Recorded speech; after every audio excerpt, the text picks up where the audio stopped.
처음 읽은 누가복음은 의사 누가가 적은 복음서이기 때문에 누가복음이라고 이름이 붙어 있습니다. 그런데 히브리서는 히브리라고 하는 사람이 없습니다. 그래서 히브리서 누군지 모르지만은 히브리 정경하고 그리고 히브리 사상과 히브리 전성 전에 내려오는 이야기 이런 것에 대해서 정통한 사람이 히브리 정통 그 유대교 사상, 율법 사상 그리고 재래의식 그들의 선민 사상 등과 이 복음이 예수 그리스도의 복음이 어떻게 관련이 되어지는가 하는 것을 적은 글이 히브리서입니다. 그런데 전혀 누가복음하고 히브리서가 별로 어울릴 것 같지가 않은데 왜 이렇게 같이 두고 생각을 해보자고 말씀드렸는지니까 거기에는 이유가 좀 있습니다.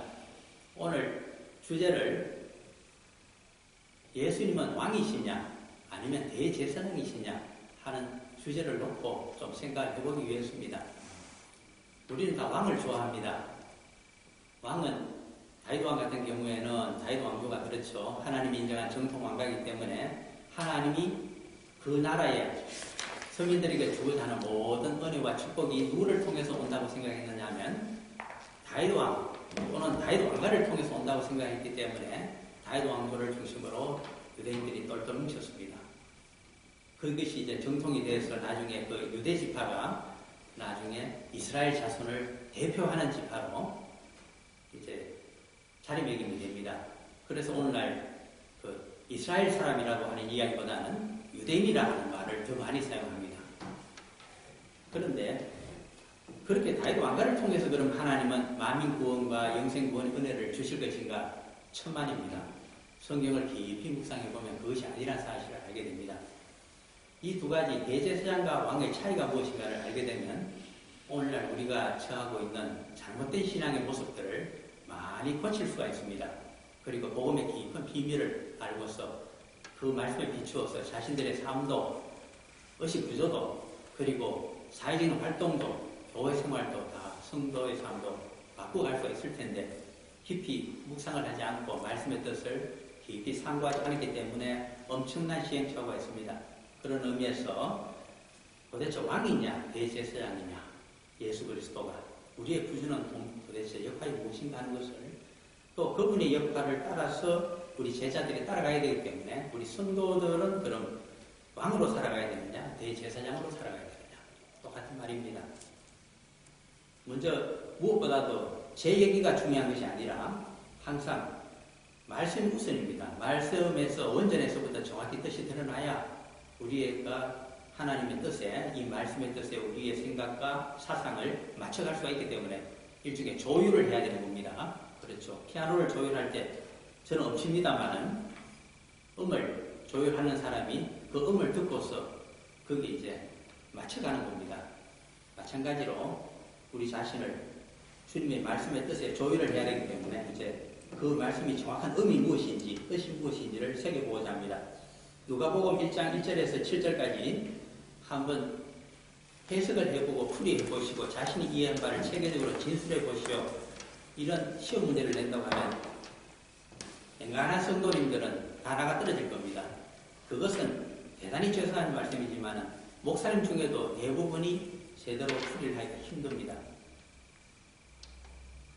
제가 신학교 교수로 있자면 복음서 시간에 딱 시험 문제를 내고 싶은 것이 누가복음 1장 1절에서 7절까지 해석을 하시오 해서 한 과목 패스냐 아니냐를 결정하기가 좋을 정도로 그렇게 어렵습니다.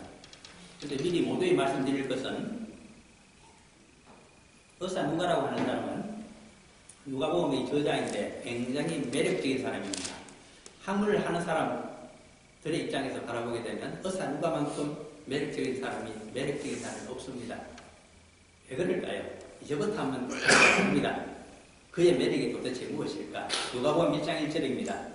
우리 중에 이루어진 사실에 대하여 항상 성경 초문에 나오는 글자는 대단히 중요합니다. 그는 나 의사 누가는 또는 너 성도는 이런 말을 쓰지 않고 우리라는 말을 쓰고 있습니다. 제가 존경하는 정치 철학자 한 분이 한국에 계시는데 그분이 은사가 되시죠. 그분은 한국에서 최고의 대학에서 법학을 하시다가 미국 가셔서 또 정치학을 하신다고 또 과를 바꾸셔서 학부에서부터 공부하신 분입니다. 그리고 박사과정까지 다 하셨는데 그 어렵다고 하는 정치 철학 박사가 되어서 한국에 들어오셔가지고 수십 년간 교수 생활을 하시는데 책을 작은 책 한 권을 쓰셨는데 그 책이 한 200페이지 될까 말까 한 소책자였습니다. 그래서 하도 기가 막혀서 보통 잘 쓰면 훌륭한 학자는 2년에 한 번씩 저수를 해냅니다. 그런데 이 어른은 수십 년을 하셨는데 뭐 한 권 내셨기 때문에 여쭤봤습니다. 하도 신기해서.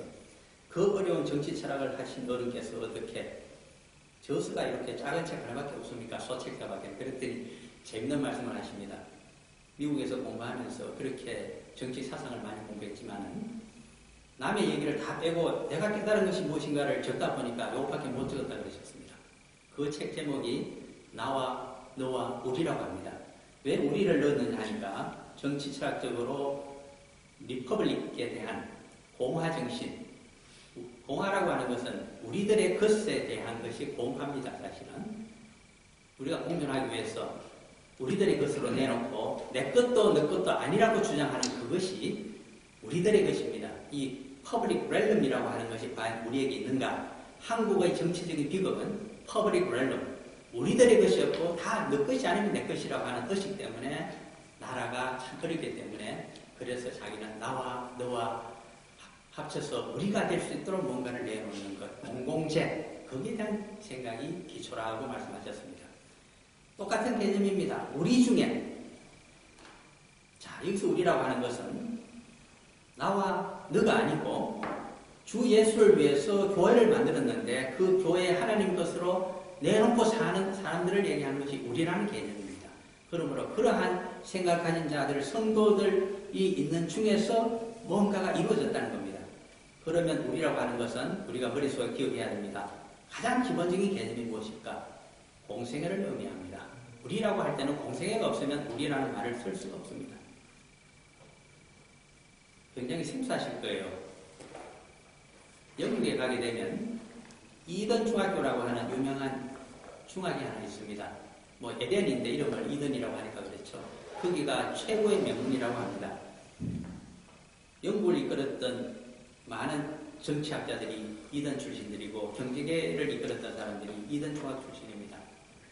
왜 그것이 유명할까? 그것은 이던 중학에 들어오게 되면 모두 집을 떠나야 됩니다. 어디에 수용을 하느냐니까 기숙사에 다 집어넣습니다. 엄격하게 24시간 7day 365일 공부를 시킵니다. 그 공부라고 하는 것은 스승과 제자 사이 같이 살면서 모든 사상과 학문과 인품과 생활까지 전부 전수를 합니다. 그래서 인물을 만들어냅니다. 한국에도 옛날에 사숙이라 하는 것이 고려시대나 조선시대에 있었을 것입니다. 똑같습니다. 그것이 칼리제의 본래 개념입니다. 이 개념이 어디 있을까? 성경에 있습니다. 예수님의 공생애 3년 6개월. 여자들은 같이 다니기 힘든 부부가 유별한 사이였기 때문에 남자들이 같이 먹고 마시고 전도여행을 같이 하고 보험사역을 같이 했습니다. 그래서 3년 6개월을 같이 다녔습니다. 그때 공동의 돈을 관리하고 공동의 생활을 하고 공동의 사역을 했습니다. 그것이 사실은 교회의 원형입니다. 그것이 우리란 개념입니다. 그러므로 교회에 들어오게 되면 나의 하나님, 너의 하나님이 아니고 우리의 하나님, 나의 신앙, 너의 신앙이 아니고 나의 믿음, 너의 믿음이 아니고 공유되는 믿음이 있어야 되고 공유되는 신앙 고백이 있어야만 됩니다. 거기서 교회가 발전하고 신학이 발전하고 성경적인 말씀과 신앙이 자리를 잡습니다. 꼭 기억하셔야 됩니다. 그런데 우리라고 할 때는 또 특별한 의미가 개인적으로 들어갑니다. 어사누가에게 있어서 우리라고 할 수 있는 것은 장소가 세 군데입니다. 유년시대에 학자들이 연구했습니다. 어사누가가 어디 사람일까? 대체적으로 안디옥 출신이라고 얘기합니다. 그러면 우리라고 할 때 그는 안디옥에서 겪었던 경험을 갖고 있는 사람입니다. 그는 그럼 어디에서 학문을 하고 어디에서 훈련이 된 사람일까? 그것은 시리아 충북부가 있는 다메섹이라고 다마스커스라고들 이야기합니다. 그곳에서 예루살렘으로 파송이 되기 때문에 파송도 밀파된 사람이 그곳잖아요. 자, 그러면 그가 정치 교육을 받고 히브리 사상을 공부한 곳은 다메섹입니다. 그 다음에 그는 수십 년간 예루살렘에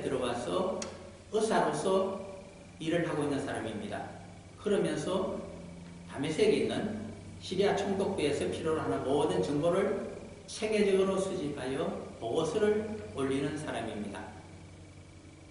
그러므로 우리라고 하는 것은 안디옥과 다메섹과 예루살렘에서 이루어진 초대교회의 여러 가지 사실들에 대해서 그 말이 1장 1절에 들어가 있다고 보시면 될 것 같습니다. 2절입니다. 처음부터 목격자와 말씀에 일꾼된 자들이 전하여 준 그대로 내력을 저술하려고 붓을 든 사람이 많은지라. 처음부터 목격자는 어디 있었느냐? 3년 6개월 동안 공생애를 예수님과 함께 했던 자들, 또는 공생애를 함께 한 12사도들의 영적인 아들로서 전수를 받았던 자들, 그러한 자들이 1세대, 1.5세대, 2세대 등으로 초대교회에 존재하고 있었습니다. 그들 가운데 붓을 들어서 제일 먼저 복음서를 저술했던 자가 1.5세대에 속하는 누가라고 우리는 알고 있습니다. 누가도 복음서를 썼습니다. 예수님의 생애와 교훈에 대해서. 다른 많은 사람들도 저술을 했습니다. 사실 주후 50년 정도 그때가 되게 되면, 예수님이 주 2년 정도에 돌아가셨다면 또 부활승천하셨죠. 그 다음에 저술하기를 시작해서 한 50년대 또 늦어도 60년대 초에는 복음서가 나오고 있잖아요. 그렇게 저술하려고 붓을 든 사람이 많습니다. 주로 그자들은 사도 마태처럼 12사도의 한 사람이었으며 헬라어를 알고 있었던 마태도 복음서를 적고 있습니다. 그 다음에 시리아 총독부가 예루살렘 총독을 반환하고 있기 때문에 상급기관입니다. 그러므로 모든 것을 사찰하고 있죠.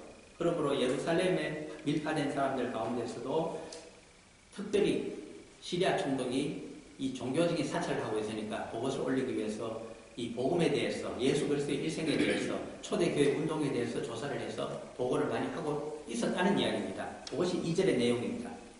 3절로 들어갑니다. 다른 복음서와 다른 공간복음 가운데 마가복음, 그 다음에 누가복음과 비슷한 시기에 나왔던 사도 마태복음과 다르게 누가복음은 특징을 갖고 있는데 3절입니다. 그 모든 일을 근원부터 자세히 미루어 살핀 나도 데오빌로 가까이에 차례대로 써보내는 것이 좋은 줄 알아노니, 근원부터 자세히 미루어 살폈다고 하는 것이 누가복음의 특징입니다. 이건 무슨 말일까요? 예수 그리스도의 복음과 생애가 유대사회에, 유대교에 엄청난 영향을 미치고 있기 때문에 시리아 총독이 자세히 파악을 하라고 지시를 했습니다. 많은 사람들이 조사를 했습니다. 그런데 주로 그들의 이야기는 예수님의 공생애가 시작된 주후 28년부터 시작이 됐습니다.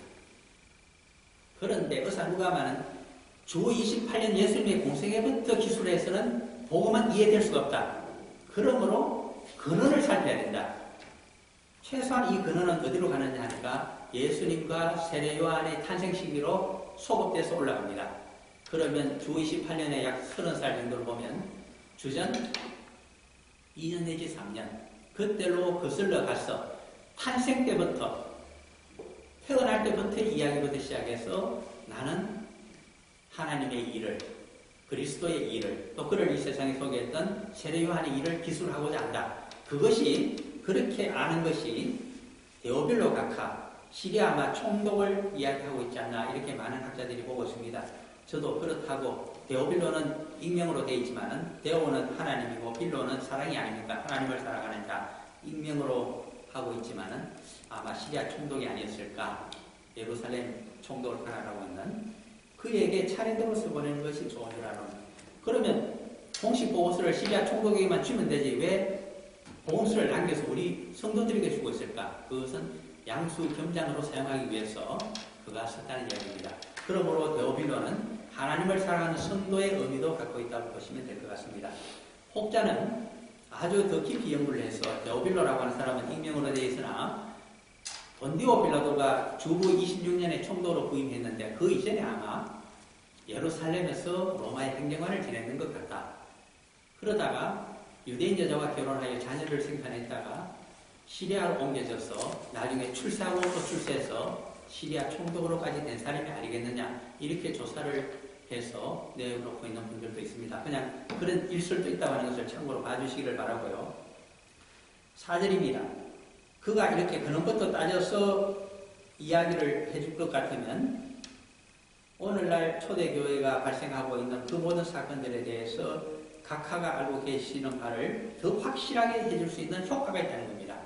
그러므로 우리 성도들도 주전 2년 내지 3년으로 거슬러 올라가서 지금 5절, 6절, 7절부터 얘기하고 있는 바를 알게 되면 뭔가 다른 깨달음을 얻을 수가 있다는 말을 해주고 있는 부분입니다. 그것이 과연 무엇일까요? 5절입니다. 그래서 5절에 문자를 뗍니다. 유대왕 헤롯 때에, 유대왕 헤롯이라고 불린 사람은 두 사람이 있습니다. 한 사람은 대왕으로 불린 자고 한 사람은 그의 아들이었던 또 왕이 있습니다. 우리가 잘 알고 있는 헤롯 대왕, 그는 처음으로 헤롯 왕가의 문을 연 사람입니다. 본래 출신은 에돔 출신입니다.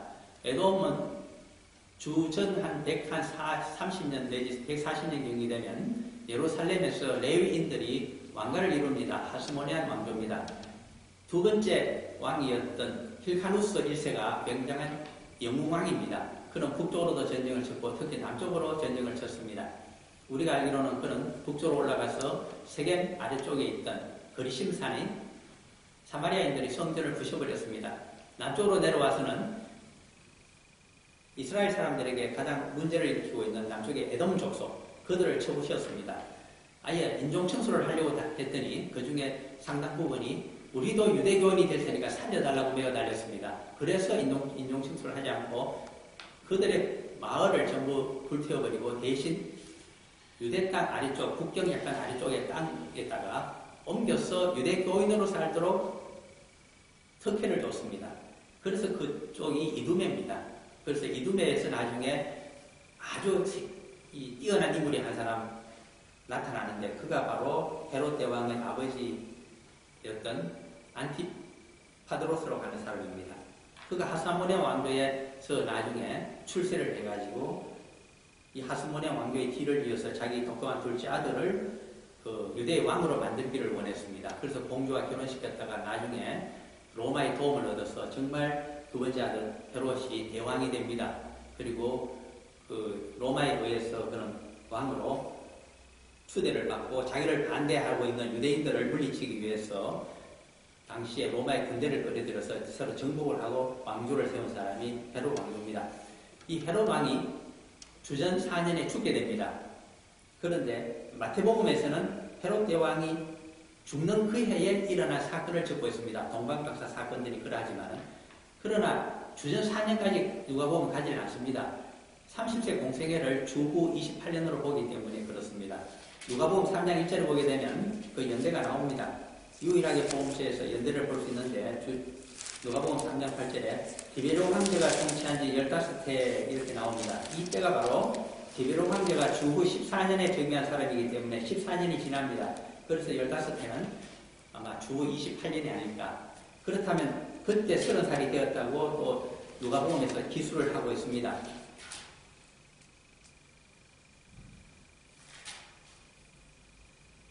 참고로 한번 보시죠. 누가복음 3장 23절에 보시게 되면 유일하게 예수님이 몇 세에 공생애를 시작하셨는가를 의사누가는 역시 적고 있습니다. 이렇게 의사누가는 매력적인 사람입니다. 필요한 정보를 여기저기에 꼭꼭 주고 있습니다. 공부를 하라고. 누가복음 3장 23절 예수께서 가르치심을 시작하실 때 30세쯤 되시리라. 그러면 주 28년에서 30을 떼게 되면 주전 2년입니다. 그러면 헤롯 대왕은 이미 2년 전에 죽었습니다. 이 예루살렘과 유대 땅과 그 위에 있는 사마리아는 누구에게 어느 왕자에게 주었느냐 하니까 그게 바로 아킬라오에게 주었습니다. 그러므로 사실 아킬라오 역시 분봉왕입니다. 갈릴리는 그 안디바에게 주었습니다. 안티파스라고 하는 사람이죠. 헤롯 안디바가 갈릴리 분봉왕으로 있고 그 다음 또 그 윗지역은 헬모산 아래쪽은 그의 또 동생이 되는 누굽니까? 그 빌립에게 주었습니다. 그래서 세 왕자에게 나눠주었는데 어쨌든 제일 중심을 그 중에는 그래도 형이 되는 아킬라오에게 주었더니 그가 폭정을 일삼아서 나중에 주 6년이 되면 그만 쫓겨나게 됩니다만 어쨌든 여기서 나오는 사람은 주전 2년으로 보게 되면 유대왕 헤롯. 그는 분봉왕이었지만은 예루살렘, 유대 땅, 사마리아까지 통치했기 때문에 영토가 넓고 좋아서 그는 분봉자를 뗐습니다. 그래서 유대왕 헤롯으로도 불리게 된 사람입니다. 그러므로 누가복음에 나타나는 유대왕 헤롯은 대왕이 아니고 아킬라오일 가능성이 큽니다. 그 다음입니다. 유대왕 헤롯 때에 아비야 반열의 제사장 한 사람이 있었으니 모든 제사장은 다 아론의 후손입니다. 그런데 아론의 후손들이 숫자가 수만 명이 되었기 때문에 그들을 24반차로 나누었습니다. 24반차를 나눈 뜻은 원래 12지파에게 자신들의 농토를 나누어 주어서 농사를 짓지 않았습니다. 그들이 레위인들입니다. 그러므로 11조를 받아서 12분의 1들은 자신들의 생업에 쓰고 나머지 20%는 곡식들은 또 성전을 회막을 섬기는 일에 사용했고 그 다음 모든 가축들은 제물로 사용하는 사람들이 이 레위인들입니다. 그 중에 아론의 후예들이 제사장으로 있었습니다. 그런데 나머지 12지파에게서 나중에 여호수아서를 보게 되면 거의 4개의 성읍들을 기준으로 해서 뭐 하나 더 내놓은 데도 있고 적게 낸 데도 있습니다만 어쨌든 그래서 48개 성읍을 얻어가지고 거기에 나누어져서 거주하던 자들이 레위인들입니다. 그런데 24반차라고 하는 것은 인접한 두 마을에 사는 레위인들을 합쳐서 24개로 나눈다는 뜻입니다. 그들은 1년에 2번 24반차가 일주일씩 성전을 섬기게 되게 되면 24주가 걸리지 않습니까? 전반기에 24주, 후반기에 24주에서 48주를 섬기고 나머지 또 한 4주가 남게 되는 것은 절기 때가 되니까 모두가 와서 허드렛 일이라도 다 제사장들이 하도록 되어 있습니다. 이것이 당시에 유대의 대동원령입니다. 그 중에 아비야 반열이라고 하면 갈릴리 야비야 지역에 있었던 반열입니다.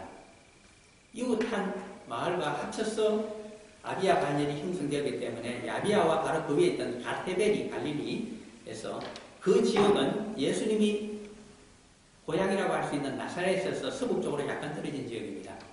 특히 갓헤벨이 이웃에 있었는데 거기에 출신 유명한 선지자가 있습니다. 누굽니까? 바로 요나 선지자가 그 출신입니다. 어쨌든 그 땅에 살고 있었던 제사장 한 사람이 있었는데 이름이 사가랴입니다. 나이가 꽤 많습니다. 그의 아내 역시 아론의 자손입니다. 대제사장 아론의 후손입니다. 그러므로 사가랴와 엘리사벳은 어떻게 보면 먼 친척간입니다. 그런데 결혼을 했습니다. 자식이 없었습니다. 그래서 한 해 굉장히 럭키하게 보통 한 반차에 800명 정도가 소속이 되었다고들 학교들이 얘기하는데 그 중에 1년에 10명 해봐야 20명 정도가 봉사할 수 있죠. 그러면 800명 가운데 20명이 1년에 봉사하니까 자기 차례가 한번 돌아오자면 산술적으로 계산하면 40년이 걸릴 겁니다. 그런데 30세부터 제사장 직무를 할 수 있습니다. 평균 생존 연령이 40세입니다. 10년밖에 봉사할 수가 없습니다. 그러면 40년 걸려야 될 것을 10년밖에 없으니까 한 번 운이 좋아 걸릴 확률이 4번 다시 태어나야 가능하다는 얘기가 될 겁니다. 그러므로 이 사람은 럭키하게도 이제 그해 자기 반차 때 제사장으로 심지뽑기를 잘해서 제비뽑기를 해서 예루살렘으로 갔습니다. 가서 또 더 럭키한데 오늘 우리는 읽지 않았습니다만 9절이 나옵니다. 제사장의 전례를 따라 제비를 구하 주의 성전에 들어가 분향하고 분향은 반드시 대제사장이 하도록 되어 있습니다. 이것을 할 수 있는 권리를 특혜를 얻게 된 사람이 이 사가랴입니다. 왜? 하나님께서 그를 지성소 가까이 있는 분향단까지 성소에서 분향단이 지성소 휘장 바로 다음에 있습니다. 그러므로 가장 가까이 끌어당겨서 거기서 천사장이 나타나서 세례요한의 아버지가 될 것임을 예언해 주기 때문입니다. 지금까지 긴 얘기입니다. 그러나 특징을 하나 발견합니다. 무엇을 기억하기 위해서 이렇게까지 근원을 파헤치고 있을까요? 그것은 의사누가가 의도적입니다. 제사장 가문에서 어머니도 제사장 집안, 아버지도 제사장 집안에서 세례요한이 태어나서 메시아의 오심을 증거하고 있다. 그럼 메시아인 예수 그리스도는 어디서 태어나는가? 그것이 바로 누가복음 1장 36절입니다. 한번 같은 페이지나 그 옆에 페이지를 보시기를 바랍니다. 평생 가야 제대로 볼까 말까 한 말이죠. 누가복음 1장 36절 같이 읽어볼까요? 보라 너 친족 엘리사벳도 늙어서 아들을 배웠느니라. 본래 임신하지 못한다고 알려지니가 이미 6살이 되었나니. 마리아는 누구와 친족입니까? 아론의 자손인 엘리사벳과 가까운 친족간입니다. 어느 정도로 가까우냐 하면 증거를 적어놨습니다. 어사누가가 1장 56절에 적혀져 있습니다. 잘 찾아보시면 모든 실마리를 다 주고 있는데 우리가 세계적으로 묵상을 하지 않기 때문입니다. 1장 56절 읽어볼까요? 마리아가 석 달쯤 함께 있다가 집으로 돌아가네. 누구 집에 있었을까요? 엘리사벳 집에 가서 석 달을 같이 지낼 수 있었습니다.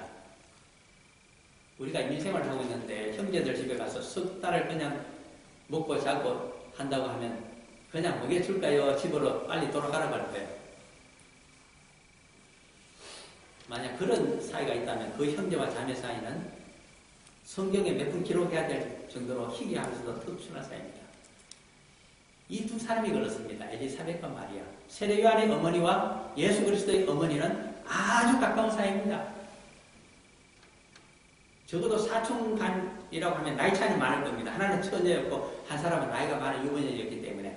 그러나 두 사람은 사촌, 언니, 동생 사이라고 하더라도 너무나 친한 사이고 고모와 진려 사이라고 하더라도 너무나 친한 사이입니다. 그리고 두 사람은 다 대제사장 아론의 혈손들입니다. 그러면 이제 알게 됩니다. 어사누가가 하고 싶은 이야기는 데오빌로 각하에게 우리 성도들에게 믿음의 기초를 세워주기 위해서 근원을 알아라고 했던 것은 이렇습니다. 예수 그리스도가 어디서 태어나셨느냐? 어머니가 대제사장 아론의 후손이었다. 아버지는 누구냐? 그것이 1장 35절입니다. 누굽니까? 성령을 보내어서 하나님의 능력으로 덮어서 하나님의 아들로 태어나게 했다고 하는 것이 1장 35절입니다. 잘 아는 내용이지만 같이 한번 읽어볼까요? 천사가 대다다에게 성령이 내게 임하시고 지극히 높으신 이의 영광이 너를 덮으시리니 이름으로 나실 바 거룩한 이는 하나님의 아들이라 일컬어지리라. 아버지가 누구냐? 하나님이시기 때문에 하나님의 아들로 불립니다. 예수님 정체성이 이렇습니다. 아버지 하나님입니다. 어머니 아론의 대제사장의 혈손인 마리아입니다.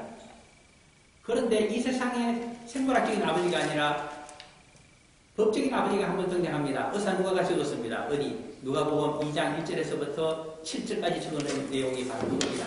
어사누가는 예수도 이 세상에서 어머니 아버지가 계셨다. 그가 바로 다윗의 직계로 내려오고 있는 목수 요셉이었다. 그 이야기를 적고 있는 것이 누가복음 2장 1절에서 7절입니다.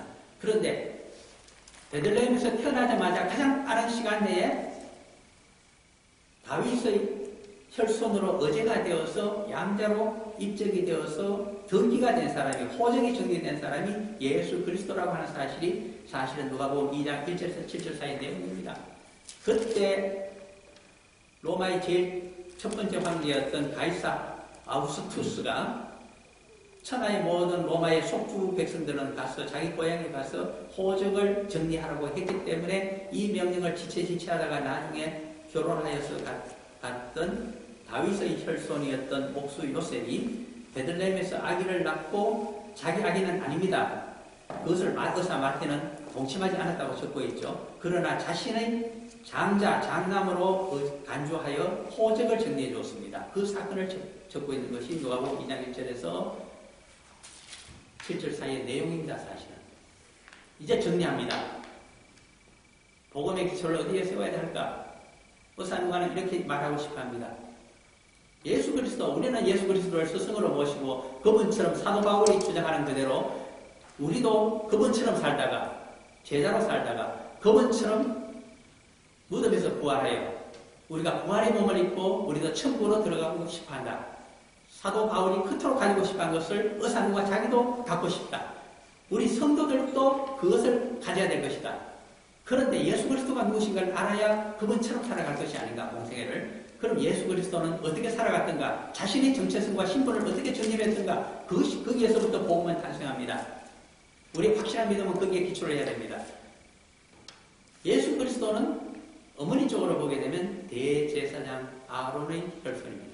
그러나 그는 이 세상에서 대제사장이 될 수 없습니다. 왜? 아버지 쪽이 아니기 때문입니다.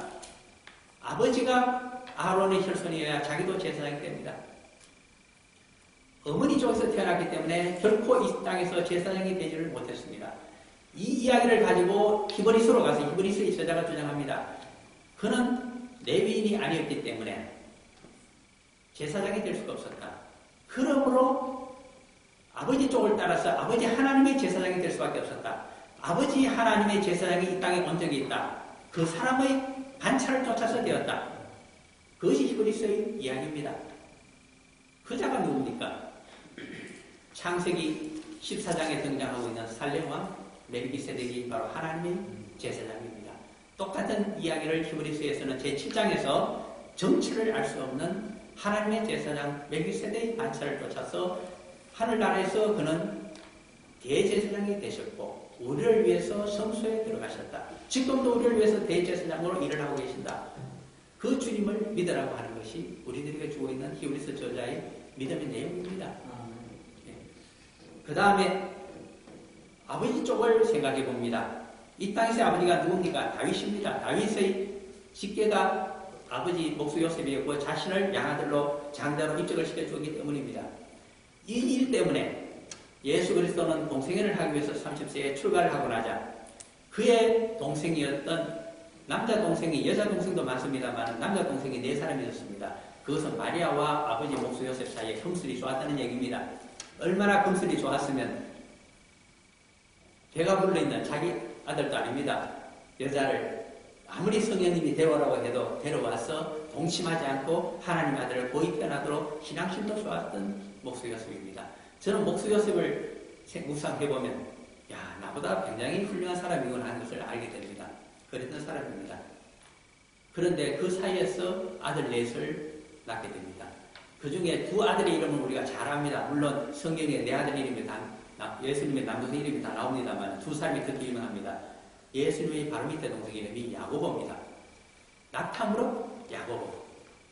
왜 그는 무릎이 낙타무릎처럼 그렇게 굳은 살이 베길 정도로 기도하고 참여했던가? 이것이 중요합니다. 요한복음 7장 3절인가 5절 쪽에 가게 되면 예루살렘으로 잘 안 내려가려 하십니다. 보호사역을 하시면서 예수님이 왜 그러냐니까 가게 되면 맞아 죽었습니다. 그랬더니 동생들이 하는 얘기가 이렇습니다. 이제 4년째 유월절이 다가오기 전 3년 말쯤 되는 겨울철이었습니다. 이제 수전절이 다가오기 전에 형에게 한마디 합니다. 당신이 그렇게 유명할 것 같으면 메시아의 길을 가시오. 메시아는 예루살렘에서 다윗왕의 후계자가 되거나 외세를 물리치고 하나님의 능력으로 이스라엘 제국을 건설하거나 해야 되는 것이 메시아니까 가서 하라는 겁니다. 등을 뜯어 밀었습니다. 좋아서 밀었댔어요. 보기 싫어서 미는 자들이 형제들입니다. 그래서 사도 요한이 이종 동생쯤 되니까 그 저간의 사정을 잘 압니다. 집안 사정을. 그래서 적어준 말을 들어보면 이렇습니다. 요한복음 7장 1절에서 5절까지입니다. 거기 보시면 제가 빨리 읽어드릴게요. 그 후에 예수께서 갈릴리에서 다니시고 유대에서 다니려 아니하시면 유대인들이 죽이려 함이러라. 요한복음 7장 1절입니다. 2절 유대인의 명절인 초막절이 가까운지라 그 형제들이 예수께 이르되 당신이 행하는 일을 제자들도 보게 여기를 떠나 유대로 가소서 라마를 하라 이야기입니다. 스스로 나타나기를 구하면서 묻혀서 일하는 사람이 없나니 이 일을 행하려 하거든 자신을 세상에 나타내소서 하니 7장 5절 사도 요한이 하고 싶은 이야기입니다. 이는 그 형제들까지도 예수를 믿지 아니함이로라. 예수님 살아생전에 형을 절대로 안 믿고 분열이 되어 있었던 자들이 그의 친동생들이었습니다. 하프브라더죠 사실은. 왜 그랬을까요? 가장 큰 이유는 물론 작은 이유가 있습니다. 나이 30이 되자 아버지는 일찍 돌아가신 것 같은데 아마 12살쯤 됐을 때 예수님 됐을 때 그 이후에 직후에 돌아가신 것 같습니다. 목소리를 맡아서 하던 기분이 장대하고 어쨌든 하프 브라더였지만 좋은 형이었습니다. 자상하고 아주 겸손하고 좋았죠. 그런데 30살이 딱 되자 모든 것을 동생들에게 넘겨버리고 출가를 한다고 집을 떠나버린 형입니다. 얼마나 야속한지 모릅니다. 그 짐을 누가 짊어졌을까요? 형 대신에 밑에 동생이 있던 야고보입니다. 이 야고보야말로 형을 원망하기 시작했습니다. 여동생도 많죠. 남동생도 많습니다. 어머니도 정정하시죠. 다 먹여 살려야 되는 책임이 야고보에게 떨어졌기 때문입니다. 야고보가 그것은 작은 이유고 가장 큰 이유 하나 있습니다. 사람들이 자기 형인 예수를 선지자뿐만 아니라 이 땅에 오신 다윗의 후계자 메시아라고 이야기하는 사람들이 많습니다. 그런데 야고보만은 알고 있습니다. 형 예수는 죽었다 깨어나도 다윗의 후계자가 아니요 정치적인 메시아가 아닙니다. 왜 그럴까요? 다윗의 피부치가 아니기 때문입니다. 그러면 누가 메시아가 될 자격이 있을까요? 목수 요셉 아버지가 직계로서 돌아가시기 때문에 당연히 야고보입니다. 내가 메시아가 될 자격이 있지 형은 아닌데 왜 형이 메시아인 척 하느냐? 얼마나 큰 불만이었겠어요. 야고보에게는 그것이 맺혔을 겁니다. 야고보 아니면 밑에 동생으로 똑똑한 동생이 또 있습니다. 그가 유다입니다. 유다서를 저술했던. 야고보는 담보서를 저술했습니다. 두 사람은 다 나중에 초대교회의 장로가 된 사람들이고 특히 밑에 동생 야고보는 부활하신 형을 보고서는 회개를 했습니다. 그리고 그는 이제 성천을 보았을 뿐만 아니라 어머니와 더불어 모든 동생들을 끌고 초대교회 예루살렘 교회에 가서 헌신봉사기를 시작하고 기도하게 한 사람이 바로 야고보입니다. 거기에 있어서 큰 하나의 문제거리는 이슈가 뭐였느냐 하니까 12사도들이 있는데 예수의 동생들에게는 아무 직함이 없었습니다. 공생애를 함께하지 못했기에. 그러므로 열심히 기도하고 구애하고 회개함으로써 초대교회의 숨은 일꾼이 되었습니다. 그래서 사람들이 그를 장로로 추대했습니다. 집사를 보다 더 위에 있는 장로로. 그는 베드로에게 순종했습니다. 왜 그랬을까요, 야고보는? 그 이유는 하나입니다. 살아생전에 예수와 함께 공생애를 지내지 못하고 그를 배척했기 때문에 나는 예수님의 제자가 아니다. 그러므로 사도들에게 순종해야 합니다. 이 야고보가 있었기 때문에 초대교회는 분열되지가 않았습니다. 왜 이 말씀을 해드렸냐 하면 회교와 기독교의 큰 차이가 하나 있습니다. 회교는 두 개로 분열되어 있습니다. 마호멧이 죽었을 때 자신의 제자 가운데서 칼리프를 선정했습니다. 칼리프라고 하는 것은 세속적인 권세를 가지고 있는 회교의 최고 수장을 의미합니다. 바로 마호멧이 갖고 있던 그 자리를 누구에게 넘겼을까? 동생들에게 넘긴 게 아닙니다. 제자에게 넘겼습니다. 4대 때 가다가 뒤집어집니다. 혈손 가운데 한 사람이 칼리프가 되기 시작했습니다. 한두 번 하다가 또 제자에게 넘어갔습니다. 역사적으로 쭉 내려오면서 이 사라센 제국 때부터 암투가 시작이 됐습니다. 하나는 혈손파, 마호멧에 하나는 제자파입니다. 지금도 갈라져 있습니다. 다수파는 제자파입니다. 그것이 순위파입니다. 혈손파가 시아파입니다. 기독교는 그것이 없습니다. 왜? 야고보가 참여를 했기 때문에, 회개를 했기 때문에. 그것을 바라보고서 사도 요한과 사도 베드로가 성경 가운데 얘기합니다. 나도 사도가 아니다. 나도 사도의 자리를 배워봅니다. 장로의 한 사람이다. 스스로 사도의 자리에서 내려와서 장로로 불러달라고 하면서 하나 되기를 원했던 자들이 사도 베드로와 사도 베드로입니다. 왜 회개하는 심정으로 우리가 이 이야기를 해야 하면 될까요? 오늘날 기독교가, 특히 한국 교회가 두 개로 갈라지기가 쉽습니다. 장로파와 단임 목사파로. 하나는 사도요, 하나는 장로라고 부릅니다. 그러나 초대교회는 그것이 아닙니다. 사도는 장로라고 불리기를 원했고 장로는 사도를 예수 그리스도의 제자로 인정하고 자신들은 제자의 제자라고 하면서 겸손했습니다. 성령의 역사가 임하는 교회는 성도들은 그와 같은 은혜 가운데 교회 생활이 이루어지고 세워져야 됩니다. 자, 어쨌든 이 야고보와 유다 등의 동생들은 자신들이 다윗의 왕손이라고 자부심을 갖고 있었는데 예수님은 그런 자부심이 없었는데 다른 사람들이 자꾸만 호적을 보고서 자신을 다윗의 후계자라고 합니다. 또 한 사람 성경 가운데 예수를 정치적인 메시아로 알고서 모든 사람들에게 소개해 준 선지자가 한 사람이 있습니다. 그가 세례요한이었습니다. 그가 왜 갈릴리의 분봉왕 헤롯 안디바의 잘못을 그렇게 노골적으로 정치적으로 지적하면서 감옥에 들어갔을까요? 감옥에 들어가서는 몇 달 지내면서 왜 자신의 제자를 예수 그리스도에게 보내서 당신의 정체가 무엇입니까? 당신이 메시아가 아니면 우리가 또 메시아를 기다려야 됩니까? 라고 그렇게 불손하게 물었을까요? 그 의도는 하나입니다. 자신의 세례요한의 직무라고 하는 것은 역할은 예수 그리스도 메시아의 길을 인도하는 자입니다. 그런 메시아를 정체적인 메시아로 보았습니다. 어떤 면에서는. 그러므로 외세를 몰아낼 때 우선 자기 고향에 자리 잡고 있는 저 헤롯 안디바부터 물리치고 싶습니다.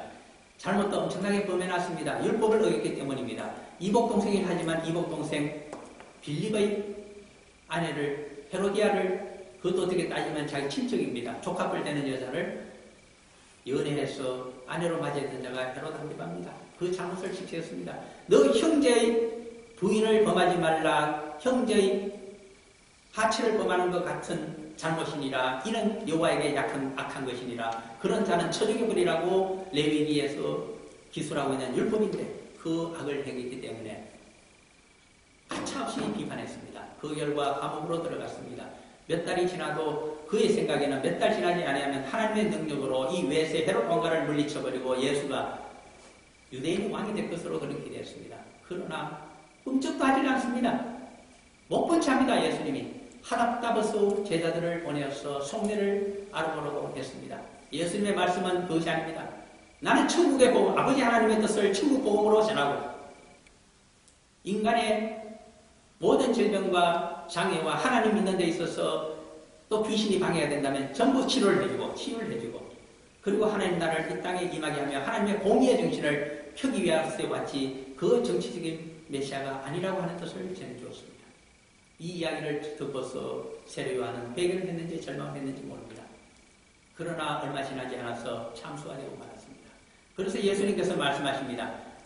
정치적인 메시아를 원하느냐? 세례요한까지 그렇게 믿었던 자들은 천국에 들어가더라도 가장 부끄러운 자리에 앉게 될 것이다. 너희들은 그렇게 믿지 말아라. 나는 마귀 구원과 영생 구원이라고 하는 아버지 하나님의 뜻을 하나님의 공의를 실천하기 위해서 이 땅에 왔다. 영생 구원을 믿어라. 너희들이 그렇다면 로마를 물리치고 헤롯 왕가를 물리치고 정권을 차지하며 다윗의 제국을 회복했다고 치자. 너희들은 이방인들에 대해서 어떻게 할 것인가? 로마처럼 너희들도 악질을 다할 자들이 아니냐? 무엇이 달라질 것인가? 인간의 역사의 악순환은 좀 더 달라질 것이 없다고 보시는 분이 우리 주 예수 그리스도의 역사관입니다. 그런데 우리가 무엇을 기대합니까? 라틴 아메리카에 있는 해방치학자들처럼 하나님의 뜻을 이룬다고 자기 희생을 한다고 총을 들고 칼을 들고 들어가서 전쟁을 칠 것입니까? 반영구 활동을 할 것입니까? 그렇게 해서 피해 혁명을 해본들 그 다음이 어떻게 될 것입니까? 1917년에 러시아 혁명이 수많은 피를 흘리면서 짜르를 물리치고 정권을 차지했습니다. 그 결과 노멘크레터라고 하는 간부들, 새로운 귀족이 노동 간부들, 귀족들만이 등장했을 뿐 그 부는 독재 정치가 들어섰습니다. 그러므로 막스 웨버와 같은 미국의 학자는 이야기합니다. 그 많은 피를 흘린 것이 무슨 결과를 갖고 왔느냐? 왜 피를 흘렸느냐? 하나님께서 이것을 원하실 것인가? 아무런 소득이 없다고 하는 겁니다. 우리 주님께서 성경에서 이미 하신 말씀을 이제사 학문이며 그랜드 시어리라고 내놓고 있지 않습니까? 그러므로 우리가 정확히 왜 원수를 용서해야 되는지 예수님의 복음이 무엇인지를 한 번 더 생각해 봐야 할 것입니다. 그러면 보살누가가 하고 싶은 이야기는 그것입니다.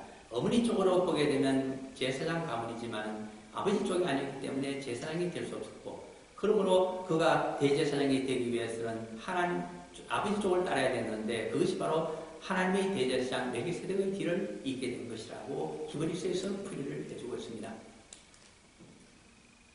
그 다음에 다윗의 왕에 대해서는 그는 그저 어제가 되었을 뿐 양아들이 되었을 뿐 직접적인 혈손이 아니기 때문에 그는 다윗의 왕가를 재건할 필요가 없었던 사람인 것을 알아야 된다고 합니다. 그리고 그것은 예수님의 생각에는 그렇게 해서 외세를 물리치고 다시 해줘봐야 아무 필요가 없다고 하는 것이 예수님의 생각이십니다.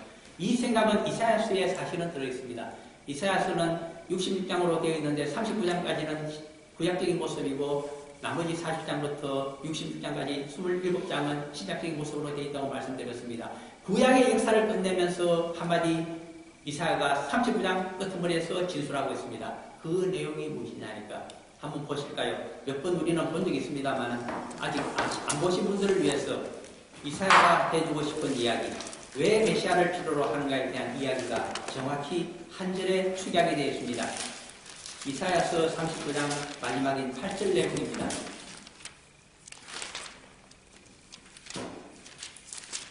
이사야서 제39장 8절 말씀입니다. 찾으신 줄 알고 같이 읽어봅니다. 히스기야가 이사야에게 이르되 당신이 그가 여호와의 말씀이 좋소이다 하고 또 이르되 내 생전에는 평안과 정의와 미승이다 하니라. 아멘. 그냥 한 절만 읽으셔서는 잘 모르시겠죠. 그런데 39장은 짧게 되어 있습니다. 내용인적 먼 바벨론에서부터 사자가 찾아왔습니다. 히스기야 왕을 격찬하기 시작합니다. 왜 그러냐 하니까 반아수르 동맹을 맺기 위해서는 유대왕의 도움이 필요했기 때문입니다. 사실은 이때 바벨론 왕은 망명왕이었습니다. 그랬더니 그 말에 기분이 좋아진 히스기야 왕이 그만 자기 자신을 높입니다. 하나님 덕분에 하나님의 천사가 아수르 군대에게 포위되어 있던 예루살렘 성을 구원하기 위해서 하룻밤에 18만 5천 명의 아수르 군대를 전멸시켜서 겨우 목숨이 유지된 이 유대 왕이 그 일이 지나고 얼마 지나지 않아서 바빌론의 사자들 앞에서는 자기가 기도를 열심히 하여 하나님을 감동시켜서 이런 역사가 이루어졌으며 앞으로는 하나님이 도와주시는 이 유대 왕이 반아수르 동맹의 수장이 되어야 된다는 외교적인 술사를 한 것으로 보입니다. 그 이야기를 듣고서 선지자 이사야가 기가 막혀서 왕궁으로 들어왔습니다. 자초지종을 물었습니다. 그 다음에 마지막으로 물었습니다. 그 바벨론 사자들에게 우리의 국력을 어떻게 자랑했습니까? 했더니 무기고와 뱅기고와 그리고 성전과 보물창고까지 다 보여주었더니 아주 찬탄을 하면서 돌아갔다는 것입니다. 그 결과 이사야는 이야기합니다. 오래 지나지 아니하여 이 나라가 바벨론에 의해서 망하고 말 것입니다. 그것은 당신이 잘못했기 때문입니다. 당신의 교만 때문에. 하나님이 하신 일을 왜 당신이 한 것으로 자랑했습니까? 그리고 하나님의 것을 왜 당신 것이라고 하면서 세상에 자랑을 하고 다 보여주었습니까? 그러므로 망할 것입니다. 실제로 바벨론은 나중에 그 예루살렘 성전에 있는 재물과 그리고 보물창고가 탐이 나서 쳐들어와서 완전히 멸망을 시키고 다 바벨론으로 끌고 가버렸습니다. 특히나 탐을 낸 것이 그 머리 좋은 이스라엘 사람들, 유대인들의 머리가 필요해서 다 끌고 가버렸습니다. 그래서 그 결과 당신들의 왕성 가운데 황간으로 바벨론 왕을 숨기는 훗날의 역사가 있을 것임을 예언해 줬습니다. 이 말을 들었던 히스기야 왕의 이 마지막 한마디가 선지자 이사야로 하여금 다윗 왕조 유다 왕국에 대해서 완전히 미련을 버리게 한 말입니다. 무엇입니까? 히스기야 왕이 내 살아생전에는 나라가 망하지 않고 부귀영화를 누리며 나는 칭송을 받을 수 있으니 그것이면 된다고 합니다. 내가 죽은 다음에 이런 아무 필요가 없다는 겁니다. 철저한 현세주의, 철저한 이 세상에서의 부귀영화 사상, 이 사상이 히스기야 왕으로 끝났더라면 무엇이나 좋았겠습니까? 우리가 살고 있는 21세기 황금만능의 시대에 물질시대에 인권은 타락되어 있고 이 사상이 우리의 영적인 병이 되어서 우리를 사로잡고 있는 것이 바로 우리가 살고 있는 세상입니다. 기독교까지 많은 성도들이 여기에 물들어 있다고 하면 어떻게 하시겠습니까? 우리부터 회개해야 됩니다. 그래서 이사야 선지자는 다윗 왕조 유다 왕국에 대한 미련을 떨쳐버린 것이 바로 이 구절입니다. 그 다음에 40장부터는 메시아가 오시기만을 하나님의 나라만을 앙망하면서 살아가면서 그것을 저술했던 자가 예언했던 자가 바로 이사야입니다. 의사 누가는 어떤 이야기를 하고 있을까요? 그러므로 그는 예수 그리스도가 다윗 왕의 후계자가 아니고 유대인의 왕이 될 자격을 애초부터 원하지도 않았고 갖고 있지도 아니한 사람이라고 우리에게 정리를 해줍니다. 그러면 이제 우리는 히브리서로 가서 다시 한번 이 말을 가지고 얘기하고 있는 익명의 저자가 어떻게 풀이하고 있는가를 그 4장 14절에서 16절까지를 한번 정리를 해봄으로 해서 우리가 마지막 원하는 결론으로 따라가야 될 것 같습니다. 히브리서 4장 14절 이미 본 그대로 그러므로입니다. 우리에게 큰 대제사장이 계시니 성천하시니 곧 하나님의 아들 예수시라. 우리가 믿는 도리를 굳게 잡을지어다. 왜 우리에게 대제사장이 필요하시며 특히 아론의 후계자인 대제사장이 아니라 하나님의 대제사장 멜기세덱의 후손이면서 그보다 더 크신 큰 대제사장 예수 그리스도가 필요한가? 이 15절과 16절 때문입니다. 15절이 뭐라고 되겠습니까? 우리에게 있는 대제사장은 우리의 연약함을 동정하지 못하시리가 아니요 모든 일 우리와 똑같이 힘을 받으시니로되 죄는 없으시니라. 이 말을 쉽게 풀이하자면 공생애를 사시면서 우리와 함께 이 세상에서 모든 것을 체험하신 분이시기 때문에 그분이 우리에게 구주로 필요하다는 이야기입니다. 신앙생활, 우리를 바라보는 자들, 우리가 어떻게 하면 신앙생활에 모범을 보이고 남을 실족시키지 않게 될까요? 왕으로 불림해서는 절대로 안 됩니다. 대제사장 같이 살아야 됩니다. 어떻게 살면 됩니까? 함께 공생애를 지내면 됩니다. 같이 먹고 같이 마시며 함께 얘기하면서 함께 신앙수련을 쌓으면서 함께 전도여행하고 선교활동을 하면 됩니다. 다른 방법은 있을 수가 없습니다. 우리에게 어떤 그리스도가 필요합니까? 함께 공생애를 살아가시는 이 그리스도가 필요합니다. 어떤 목자가 필요합니까? 바로 이러한 목자가 필요합니다. 어떤 선생이 필요합니까? 바로 이런 선생이 필요합니다. 우리가 그런 사람이 되어야 되고 그런 본을 보여야 됩니다. 그 다음 더 중요한 말씀은 16절입니다. 그러므로 우리는 긍휼하심을 받고 때를 따라 돕는 은혜를 얻기 위하여 은혜의 보좌 앞에 담대히 나아갈 것입니다. 15절에 대한 재설명입니다. 예수 그리스도께서 함께 공생애를 사시면서 우리들에게 복음 사역을 통해서 보여주신 것이 십자가를 통해서 보여주신 것이 무엇일까? 긍휼입니다. 오래된 얘기입니다만은 제가 행정대학원 다닐 때의 이야기입니다. 원장님이 계셨는데 일제시대에 이미 지방에 군수교수를 하셨던 아주 뛰어나신 분야를 가지신 분이셨습니다. 이 어른이 한번 이런 말씀을 해주셨습니다. 수업 시간에 해주신 말씀으로 기억합니다. 법 공부를 해서 이제 판사가 되게 되는 사람에게 옛날에 어떤 판사를 먼저 지내셨던 분이 해주신 이야기가 쭉 지금도 내려오겠다고 합니다. 우리 보고도 그 이야기를 한번 귀담아 자신에게 들어줄 필요가 있다고 하면서 전해준 이야기입니다. 판결을 내릴 때, 예를 들어서 사형 판결을 내릴 때 판사의 마음속에 두 가지가 있을 수 있다고 합니다. 하나는 그 죄를 미워해서 저는 반드시 죽여야 되겠다고 방명이를 뜯으면서 사형 선고를 할 수가 있고, 하나는 어쩔 수 없이 사형을 시키지만은 그도 참 극락왕생하기를 바란다. 이것은 그분들이 불교니까 그런 마음으로 방미를 두드리는 사람이 있다고 쳤을 때 그 결과는 완전히 달라지지 않겠는가. 그 얘기를 해준다고 합니다. 그러므로 당신은 그 죄를 미워해서 저놈은 반드시 사형에 쳐야 되겠다고 세 번 방미를 칠 사람이 될 것인지, 안 그래요. 그 죄를 믿으면 참 불쌍하다. 그러므로 부디 다음에는 좀 잘 태어나기를 원한다는 마음으로 방미를 칠 것인지. 그것이 사실은 긍휼입니다.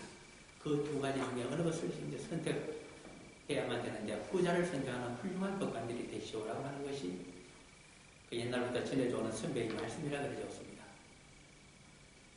불교도도 그러한 얘기를 했는데 우리 성도들 예수 그리스도 대속을 위해서 자신의 목숨을 내어놓는 그분의 제자들인 우리들이 그렇게 안 해야 되겠습니까? 그러므로 죄는 미워하되 사탄은 미워할지언정 사탄 귀신을 쫓아낸 다음에는 회개하는 자를 우리는 용서해 줘야 됩니다. 누가는 그래서 누가복음 뒤에 적어가면서 얘기합니다. 하루에 7번이라도 잘못을 범하고 다시 와서 7번 회개하는 자에게는 그대로 용서를 해주라. 그것이 예수님의 말씀이라고 얘기를